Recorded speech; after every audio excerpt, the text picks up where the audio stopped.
नमस्कार, मी ऋषिकारत मित्रांनो. बी-एडचे cap राऊंडचे online form सुरू झालेले आहे. तो ऑनलाईन फॉर्म नक्की कशा पद्धतीने भरायचा याची ए टू झेड माहिती आपण या व्हिडिओच्या माध्यमातून बघणार आहे. तो ऑनलाईन फॉर्म भरण्यासाठी तुम्हाला डॉक्युमेंट्स काय काय लागणार आहे, मग जनरल असो की स्पेशल असो, कोणतंही बी-एड असो, त्याचा कॅप राऊंडचा ऑनलाईन फॉर्म नक्की कशा पद्धतीने भरायचा आहे याची ए टू झेड माहिती आपण या व्हिडिओच्या माध्यमातून बघणार आहे. तर मित्रांनो, व्हिडिओ नक्की तुम्ही शेवटपर्यंत बघा. आपल्या चॅनलवर जर तुम्ही पहिल्यांदाच आला असाल तर चॅनलला सबस्क्राईब करून ठेवा. असेच नवनवीन व्हिडिओ आम्ही तुमच्यासाठी घेऊन येतो. जर तुम्हाला काही विचारायचं असलं तर व्हिडिओला कमेंट करा किंवा व्हिडिओच्या डिस्क्रिप्शन बॉक्समध्ये टेलिग्रामचा ग्रुप दिला आहे, त्यावरती तुम्ही अजूनही जॉईन झाला नसाल तर त्यावरती जॉईन व्हा. त्यावरती डायरेक्टली तुम्ही आमच्याशी बोलू शकता किंवा तुमचे प्रश्न आम्हाला विचारू शकता. नक्कीच आमची टीम तुम्हाला त्वरित प्रतिसाद देईल. चला तर या ठिकाणी कॅप राऊंडचा ऑनलाईन फॉर्म कशा पद्धतीने भरायचा आहे बघूयात. सर्वप्रथम मित्रांनो, डॉक्युमेंट्स काय काय लागणार एकदा व्यवस्थित बघून घ्या. डॉक्युमेंटमध्ये महत्त्वाचं तुमचं CATचं स्कोर कार्ड जे तुमच्या CATच्या वेबसाईटवर निघेल, तुमची 10वीची मार्कशीट, 12वीची मार्कशीट, तुमचं कास्ट सर्टिफिकेट, नंतर तुमचं डोमेसाईल असेल, तुमचं नॉन क्रिमिनल, पदवी गुणपत्रिका असेल, शाळा सोडण्याचा दाखला असेल, तुमचा जात वैधता प्रमाणपत्र, आधार कार्ड आणि फोटो.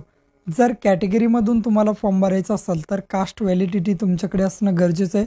अन्यथा तुम्ही फॉर्म हा ओपनमधून भरायचा आहे, जे मी तुम्हाला समोर सांगेल. एवढे डॉक्युमेंट्स लागतील याचा स्क्रीनशॉट काढून घ्या आणि एवढे डॉक्युमेंट तुमच्याकडे असणं गरजेचं आहे. चला तर या ठिकाणी आता फॉर्म कशा पद्धतीने भरायचं बघूया. सर्वप्रथम गुगलवरती या आणि CAT सेल अशा प्रकारे तुम्हाला सर्च करायचं आहे. सर्च केल्यानंतर थोडा वेळ या ठिकाणी वेट करायचा आहे. CAT सेलचं पोर्टल या ठिकाणी बघा, होम स्टेट कॉमन एंट्रन्स यावरती तुम्हाला क्लिक करायचं. आता या ठिकाणी ॲडमिशन प्रोसेस दिसतंय, AY 2024-25 त्यावरती क्लिक करा. क्लिक केल्यानंतर खूप सारे पोस्ट ग्रॅज्युएट कोर्स असतील, अंडर ग्रॅज्युएट कोर्सेस असतील, नंतर कॉलेज फीडबॅक वगैरे अशा प्रकारे तुम्हाला दाखवलं जातं आहे. यामध्ये तुम्ही पोस्ट ग्रॅज्युएट कोर्सेसच्या खाली अंडर ग्रॅज्युएट कोर्स 2 नंबरलाच दिसतं बघा उजव्या कोपऱ्यामध्ये. या ठिकाणी B.Ed म्हणून एक ऑप्शन दिसतो, त्यावरती क्लिक करा. क्लिक केल्यानंतर थोडा वेळ वेट करायचं आहे. आता या ठिकाणी तुम्ही बघू शकता, तुम्हाला न्यू कॅन्डिडेट रजिस्ट्रेशन आणि लॉग इन अशा प्रकारे 2 ऑप्शन आहेत. तर न्यू कॅन्डिडेट रजिस्ट्रेशन यावरती तुम्हाला क्लिक करायचं. क्लिक केल्यानंतर या ठिकाणी बघा, have you appear for B.Ed CAT, तर इथं येस करायचं आहे. तुम्ही CAT दिले. रजिस्ट्रेशन नंबर टाका, तुमचा रोल नंबर टाकायचा आहे. B.Edचा जो फॉर्म होता त्या फॉर्मचा रजिस्ट्रेशन नंबर, रोल नंबर आणि चेक CAT डिटेल्सवरती तुम्हाला या ठिकाणी क्लिक करायचं. तर तुम्ही CAT दिलेली आहे, त्याशिवाय तुम्ही ॲडमिशन करू शकत नाही. तर मी या ठिकाणी सर्व माहिती भरतो आणि चेक करतो. चेक केल्यानंतर तुमचं नाव आणि खाली CATचे पर्सेंटेज दाखवले जाईल. सेव्ह अँड नेक्स्ट करायचं. जर व्यवस्थित बरोबर असतील तर आपले बरोबर आहेत. खाली याचं टायटल निवडून घ्या. मिस, मिस्टर, मिसेस काय जे असेल ते टायटल या ठिकाणी निवडून घ्यायचं आहे. समोर बघू शकता कॅन्डिडेट फुल नेम, या ठिकाणी तुम्हाला तुमचं संपूर्ण नाव, नंतर जेंडर मेल फिमेल काय जे जेंडर असेल ते तुमचं जेंडर दाखवलं जाईल. डेट ऑफ बर्थ, दिनांक, महिना आणि वर्ष फॉर्मॅटमध्ये, तुमचा ईमेल ID, नंतर तुमचा मोबाईल नंबर, पासवर्ड टाका. pass@123 कन्फर्म पासवर्डमध्ये तोच पासवर्ड टाका किंवा तुमचं नाव @123 या प्रकारे तुम्ही पासवर्ड टाकायचा आणि रजिस्टर ऑप्शनवरती या ठिकाणी क्लिक करायचं. क्लिक केल्यानंतर तुमचं नाव आणि तुमचा रजिस्ट्रेशन नंबर B.Edचा या ठिकाणी जनरेट झालेला आहे. आता तुम्हाला प्रोसीड टू लॉग इन यावरती क्लिक करायचं. क्लिक केल्यानंतर आता तुम्हाला लॉग इन करायचं. जो आत्ता तुमचा रजिस्ट्रेशन नंबर आला होता तो नंबर टाका, जो पासवर्ड तयार केला पासवर्ड टाका आणि लॉग इन करा. इथे तुम्हाला तुमचं नाव दाखवेल. आता आपल्याला इथं complete proceed to fill application form यावरती क्लिक करा. आपला ॲप्लिकेशन फॉर्म सुरू झालेला. परत टायटल वगैरे तुमचं नाव बघून घ्या. जर तुम्ही नावात बदल झाला असेल तर यस करा, नसेल बदल झाला तर डायरेक्ट नो करायचं. कॅन्डिडेट नेम इन मराठी, मराठीत तुमचं नाव टाका. नंतर फादर नेम तुमच्या वडिलांचं नाव, मदर नेम तुमच्या आईचं नाव, जेंडर मेल फिमेल काय जे असेल ते, डेट ऑफ बर्थ एकदा चेक करून घ्यायची आहे. बाकी इन्फॉर्मेशन जशाच तशी ठेवायची. आणि या ठिकाणी तुम्हाला ॲन्युअल फॅमिली इन्कम, तुमचं तहसीलदारकडील उत्पन्नाचा दाखला कितीचा निघतो तेवढं निवडायचं आहे आणि सेव्ह अँड नेक्स्ट ऑप्शनवरती क्लिक करायचं. क्लिक केल्यानंतर थोडा वेळ या ठिकाणी वेट करायचं आहे. ॲड्रेस टाकायचा आहे. इंडिया ॲड्रेस लाईन 1 कंपल्सरी टाका. खाली या डायरेक्ट स्टेट महाराष्ट्र, डिस्ट्रिक्ट, तालुका, नंतर तुमचं गाव, पिनकोड या पद्धतीने बेसिक माहिती तुम्हाला या ठिकाणी भरून दे. तर माहिती भरून आणि सेव्ह नेक्स्ट ऑप्शनवरती क्लिक करायचं. क्लिक करतो. आता या ठिकाणी तुम्ही सर्व माहिती भरा. नंतर समोर या. नंतर बघा तुम्हाला विचारलं आहे इजिबिलिटी क्वालिफिकेशन काय, ग्रॅज्युएशन आहे तुमचं की पोस्ट ग्रॅज्युएट. त्याला आपलं ग्रॅज्युएशन निवडतो. नंतर डोमेसाईल विचारलं आहे खाली, तुमचं जे असेल ते निवडा. डोमेसाईल ऑफ महाराष्ट्र तर इथं यस करा. यस केल्यानंतर किंवा बॉर्न इन महाराष्ट्र, जन्म महाराष्ट्रात झाला आहे का तर यस करायचं. खाली या ठिकाणी तुम्हाला तुमचा बॉर्न म्हणजे तुमचा डोमेसाईलचा डिस्ट्रिक्ट किंवा जन्माचा जिल्हा निवडायचा आहे. तुमचा जिल्हा या ठिकाणी निवडून घ्यायचा आहे आणि सेव्ह नेक्स्ट ऑप्शनवरती क्लिक करायचं. क्लिक केल्यानंतर खाली यायचं. परत विचारलं आहे तुम्हाला ऑर्फन. ऑर्फन म्हणजे काय, जर अनाथ. आर यू ऑर्फन, जर तुम्ही अनाथ असाल तर यस करायचं आहे, अन्यथा नो करायचं आहे. जे अनाथ असतील त्यांनी यस करा, अन्यथा बाकीच्यांनी नो करा. कॅटेगरी निवडा. तुमची जी कॅटेगरी असेल ती कॅटेगरी या ठिकाणी तुम्हाला SC ST NTD NTA NTB काय जे तुमचे कॅटेगरी असेल SBC SCBC ती कॅटेगरी तुम्हाला या ठिकाणी निवडायची. समजा या ठिकाणी तुम्ही आता कॅटेगरी OBC निवडली तर माझ्याकडे OBC तर कास्ट सर्टिफिकेट, तुमच्याकडे नॉन क्रिमिनल सर्टिफिकेट, तुमच्याकडे कास्ट व्हॅलिडिटी सर्टिफिकेट एवढे डॉक्युमेंट असणं गरजेचं आहे. मग तुम्ही कोणती कॅटेगरी निवडा, त्याशिवाय तुम्ही त्या कॅटेगरीमधून फॉर्म भरू शकत नाही. तर या ठिकाणी मी कॅटेगरी निवडतो आणि समोर या ठिकाणी परत तुम्हाला सब कॅटेगरी तुमची निवडून घ्यायची. अशा पद्धतीने तुम्ही निवडा. समोर सब कॅटेगरी किंवा कास्ट निवडून घ्यायची तुमची जी असेल ती कास्टनुसार. Do you have a caste certificate तर यस, तुमच्याकडे कास्ट सर्टिफिकेट असणं गरजेचे, त्याशिवाय तुमचं ॲडमिशन होत नाही.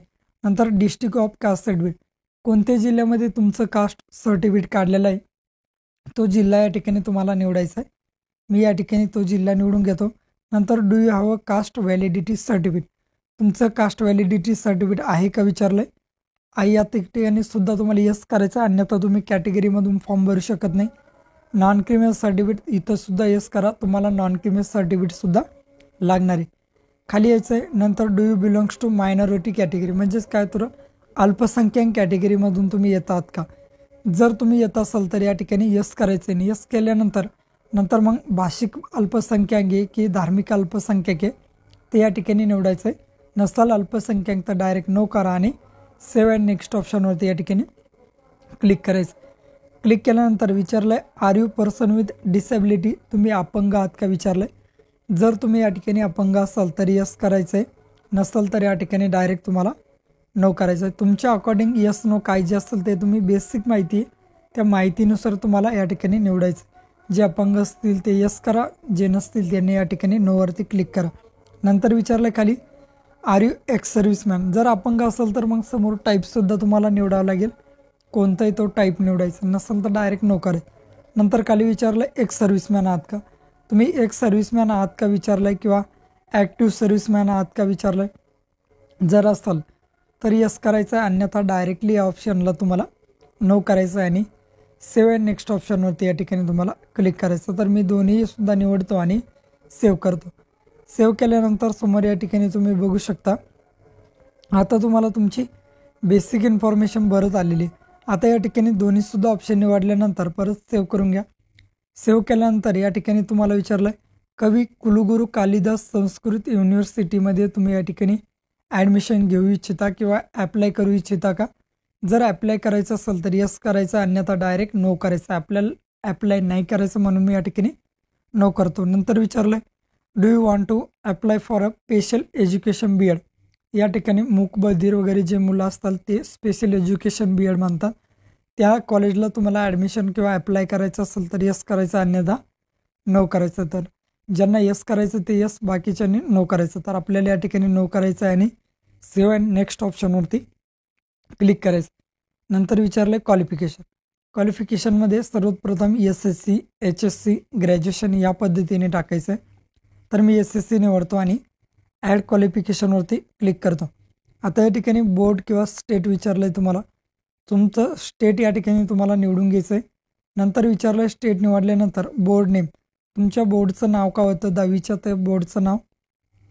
समोर नंतर बघा मार्क्स ऑफ 10, मार्क्स ऑफ 10 किती मार्क्स तुम्हाला पडले ते या ठिकाणी टाकायचे. मग 500 पैकी असतील किंवा 550 पैकी असतील, काय जे असेल त्यापैकी तुम्हाला किती मार्क्स पडलेले ते मार्क्स तुम्हाला या ठिकाणी टाकायचं.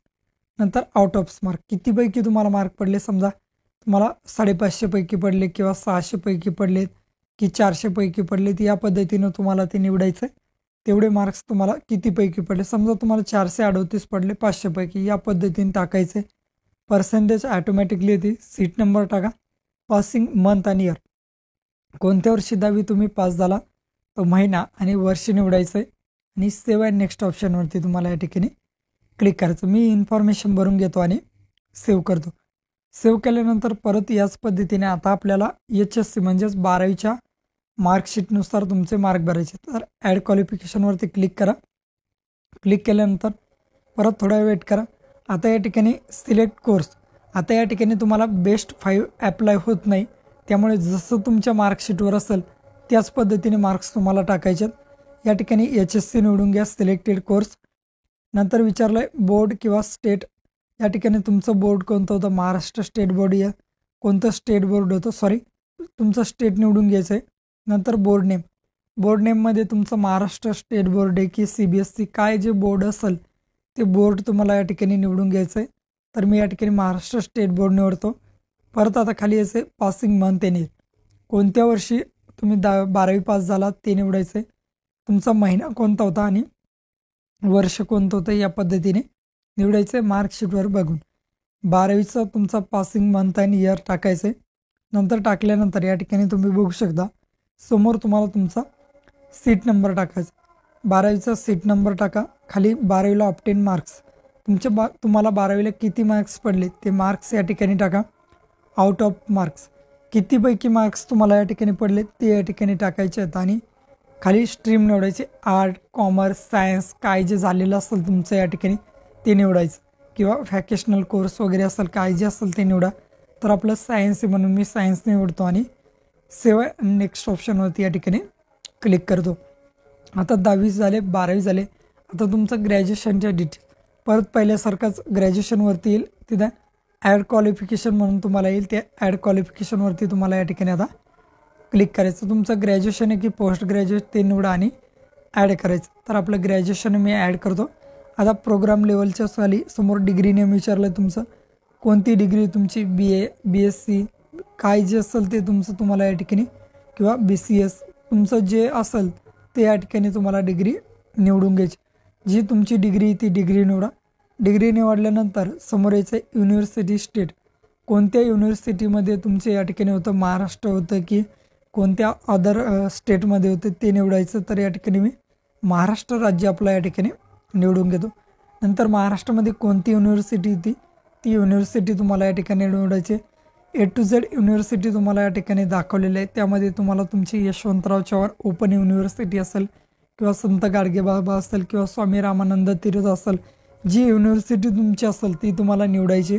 खाली मार्क्स ऑप्टेन, तुम्हाला ग्रॅज्युएशनला किती मार्क्स पडलेत टोटल मार्क्समध्ये टाकायचे.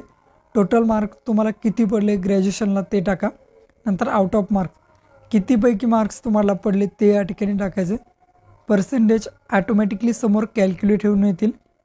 समोर विचारलं आहे PRN नंबर, ऑप्शनल आहे, टाकला तरी चालतो, नाही टाकला तरी चालतो. नंतर या ठिकाणी ड्युरेशन इन इयर्स, तुमचं ग्रॅज्युएशन किती वर्षाचं होतं, 2 वर्ष, 3 वर्ष, 4 वर्ष, 5 वर्ष, त्या पद्धतीने निवडायचं. तर आपलं 3 वर्ष. नंतर पासिंग मंथ अँड इयर, तुमचं परत ग्रॅज्युएशनचं मंथ अँड इयर निवडायचं. पासिंगचं लास्ट इयरचं या ठिकाणी तुम्हाला निवडून घ्यायचं. तर बेसिक डिटेल्स सर्व या ठिकाणी मी भरून घेतो. आता काय करायचं आहे, खाली तुम्हाला सब्जेक्ट निवडायचे. तुमचे ग्रॅज्युएशनला तुम्हाला BA असेल, BSc असेल, BCom असेल, त्याला तुम्हाला सब्जेक्ट कोणते होते तुमचे, मग इकॉनॉमिक्स असेल किंवा गुजराती असेल किंवा होम इकॉनॉमिक्स, काय आहे ते तुमचं बघायचं आहे. तुमच्या ग्रॅज्युएशननुसार या ठिकाणी निवडायचं आहे. तुमचं संस्कृत असेल किंवा हिस्ट्री असेल, जिओग्राफी असेल, मराठी असेल, ते या ठिकाणी निवडून घ्या आणि सेव्ह अँड नेक्स्ट ऑप्शनवरती क्लिक करा. मी सेव्ह करून घेतो. सर्व व्यवस्थित बघून घ्यायचे. आता सर्व मार्कशीट तुमची चेक वगैरे करायचे आणि सेव्ह अँड नेक्स्ट ऑप्शनवरती तुम्हाला क्लिक करायचं. क्लिक केल्यानंतर या ठिकाणी समोर बघू शकता आता तुम्हाला फोटोग्राफ आणि तुमची सिग्नेचर अपलोड करायची. दोन्हीसुद्धा अपलोड करायचे 4 ते 100 KB दरम्यान, JPG किंवा JPEG किंवा PNG फॉर्मॅटमध्ये, कलरमध्ये अपलोड करायचे आहेत. व्यवस्थित तुम्हाला गुड क्वालिटीमध्ये. परत या ठिकाणी ब्राउज करा, तुमचा फोटो निवडायचा आणि अपलोड करा. परत चूज फाईलवरती क्लिक करा, सिग्नेचर निवडा. सिग्नेचर नेऊन अपलोड साईनवरती क्लिक करा। फोटो आणि सिग्नेचर दोन्हीसुद्धा अपलोड करायचे आहेत। व्यवस्थित होता होईल तोपर्यंत 5D बॅकग्राऊंडचा फोटो अपलोड करा आणि सेव्ह करायचं। तर मी दोन्हीसुद्धा अपलोड करून सेव्ह करतो। आता तुम्हाला तुमचे डॉक्युमेंट्स अपलोड करायचे, जिथे तुम्हाला स्टार दिसते ते डॉक्युमेंट कंपल्सरी अपलोड करायचे। या ठिकाणी बघू शकता मी अगोदरच सांगितलं आहे, जर तुम्हाला कॅटेगरीमधून फॉर्म भरायचा असेल तर तुम्हाला कास्ट व्हॅलिडिटी सर्टिफिकेट तुमच्याकडे असणं गरजेचं आहे। आता 9 डॉक्युमेंट्स दिले ते सर्व तुम्हाला कंपल्सरी, त्याशिवाय तुमचा फॉर्म समोर जाणार नाही।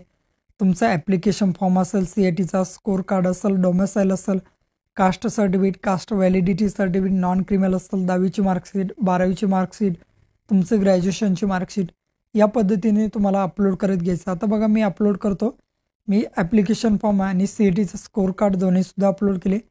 डोमेसाईल अपलोड करतो। चूज फाईलवरती क्लिक करा, परत डोमेसाईल अपलोड। आता जर तुमचं डोमेसाईल नवीन काढलं असेल तर त्याला एक बारकोड असतो बघा। आता तो बारकोड कशा प्रकारे असतो, जर असेल तर यस करायचं, नसेल तर नो करायचं। आता बारकोड कशा पद्धतीने असतो तुम्हाला तो सॅम्पल या ठिकाणी मी दाखवतो बघा। या ठिकाणी क्लिक हिअर व्ह्यू सॅम्पलवरती क्लिक करा। बघू शकता अशा पद्धतीने हा जो आहे काळ्या कलरला हा बारकोड दिसतोय, त्याखाली तुम्हाला एक नंबर दिलेला असतो। तो नंबर काय करायचं, जर तुमचा असं सर्टिफिकेट असेल तर इथे यस करायचं, बारकोड आहे का प्रिंटेड ऑन या ठिकाणी सर्टिफिकेट, तर यस करा आणि खाली तुमचा तो बारकोड टाकून अपलोड करायचं। त्याच पद्धतीने तुमचा कास्ट सर्टिफिकेट आहे, कास्ट सर्टिफिकेटला बारकोड असेल तर परत यस करा, बारकोड टाका आणि परत अपलोड करा। कास्ट व्हॅलिडिटी सर्टिफिकेट त्याच पद्धतीने अपलोड करायचे। तुमचं नॉन क्रिमिनल सर्टिफिकेट, परत त्याला बारकोड आहे का बघायचं आहे, बारकोड असेल तर या ठिकाणी यस करायचं आणि परत बारकोडला तुम्हाला बारकोड सहित अपलोड करायचं। व्यवस्थित अशा प्रकारे डॉक्युमेंट्स अपलोड करून घ्या। आता बघा नंतर तुमचं 10वीची मार्कशीटच अपलोड करा, 12वीची मार्कशीट अपलोड करा। आता मी सर्व डॉक्युमेंट्स या ठिकाणी अपलोड करतो। तुमचा ॲप्लिकेशन फॉर्म, CITचं score card, domicile, caste certificate, caste validity, non criminal, 10वीची मार्कशीट, 12वीची मार्कशीट आणि तुमचं ग्रॅज्युएशनची मार्कशीट, या पद्धतीने सिरियलनं तुम्हाला अपलोड करून घ्यायचे। सर्व डॉक्युमेंट्स आपले अपलोड झालेले व्यवस्थित चेकआउट करून घेऊ शकता। व्ह्यू करून बरोबर असतील तर सेव्ह अँड नेक्स्टवरती क्लिक करायचं। तुमच्यासमोर तुमची माहिती दाखवली जाईल, व्यवस्थित माहिती बघून घ्यायची। खाली यायचं डिक्लेरेशन दिलं आहे, आय ॲक्सेप्टवरती क्लिक करा आणि कन्फर्म ॲप्लिकेशन फॉर्मवरती क्लिक करायचं। आर यू शुअर विचारेल तर ओके कन्फर्म करा। कन्फर्म केल्यानंतर तुमचा फॉर्म या ठिकाणी भरणं झालेलं आहे। वरती तुम्हाला प्रिंट दिली, ती प्रिंट तुम्ही काढायची असेल। व्हिडिओ आवडल्यास व्हिडिओला लाईक आणि चॅनलला सबस्क्राईब करा।